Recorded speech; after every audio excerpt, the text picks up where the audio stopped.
Nelson Mandela was born on July 18, 1918, in the village of Mvezo in Umtata, South Africa.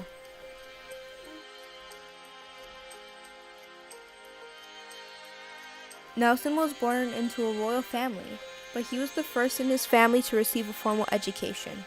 He attended Clarkbury Boarding Institute.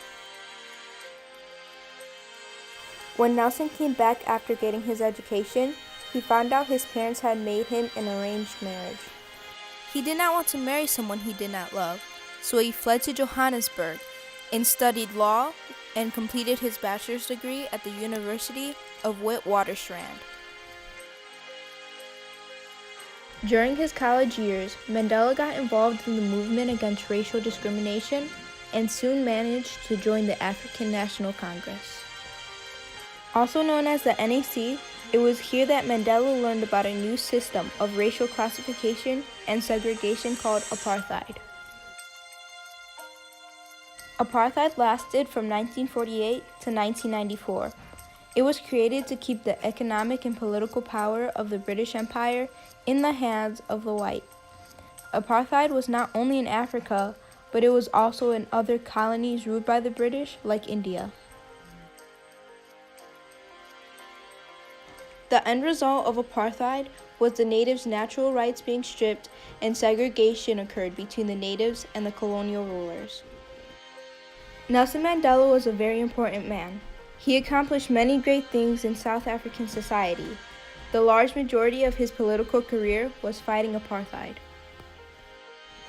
Mandela tried to achieve full citizenship for all South Africans after the 1948 election that introduced apartheid to South Africa. He did this through non-violent acts like boycotting, strikes, and civil disobedience.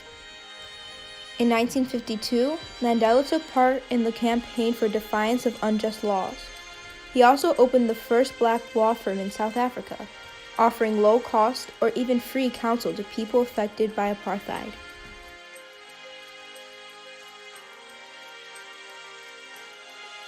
While trying to defend the people of South Africa, Mandela was arrested and sentenced to life in prison. Nelson Mandela spent 27 years in prison where he received small rations and unjust treatments like obtaining less privileges than other inmates. He also wrote an autobiography in prison called Long Walk to Freedom, which was published after his release from prison. Finally, in 1990, the newly elected South African president called for Mandela's release. Mandela and de Klerk negotiated for the end of apartheid, earning them the 1993 Nobel Peace Prize. 1 year later, Nelson Mandela was elected president. He then used his new position to finally abolish apartheid. Then in 1996, helped construct a new constitution for South Africa and converted South Africa into a more fair democracy. In 1999, Mandela retired from his position, but continued to be an advocate for human rights. The UN recognized July 18th as Nelson Mandela Day. Then, December 5th, 2013, he passed away due to chronic lung infection, but his legacy still carries on. Nelson Mandela relates to Robert F. Kennedy through both their accomplishments because they both led civil rights movements for Africans around the world. RFK even visited South Africa to meet with government officials to get their point of view on apartheid so he could go back to the United States and help win the civil rights battle for people of color. When producing this video on Nelson Mandela, we hope to help inform people about the great actions and achievements that Mandela made during his lifetime as a successful human rights activist.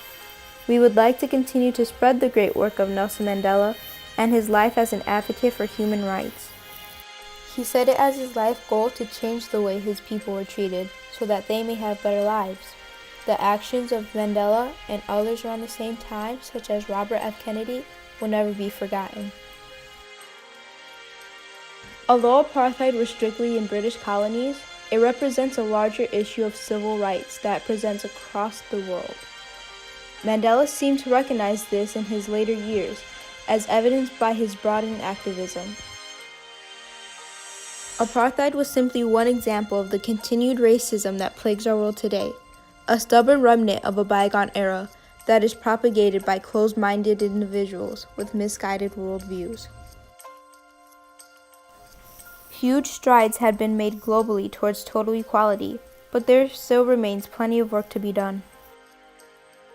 Fighting apartheid helped shape the world into the just society we live in today, where unity and equality is becoming a part of daily life.